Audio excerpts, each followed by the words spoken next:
I'm a he, I'm a ha, welded up the exhaust of my car. I made it right. Welded up the exhaust pipe. What I've done here is just cobbled salt on these bloody exhausts here.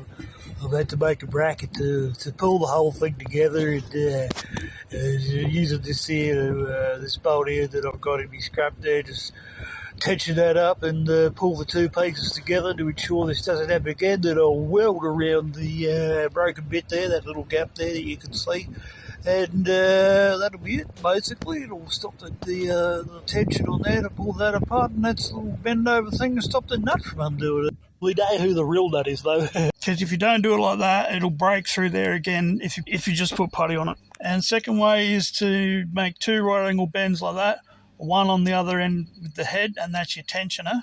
Then put a hose clamp on the pipe there behind the joint or on the pipe, bend it over so it can't pull back out of there, hook it over, then run it the same way there, underside, except the bolt will be in there somewhere for the tensioning abilities.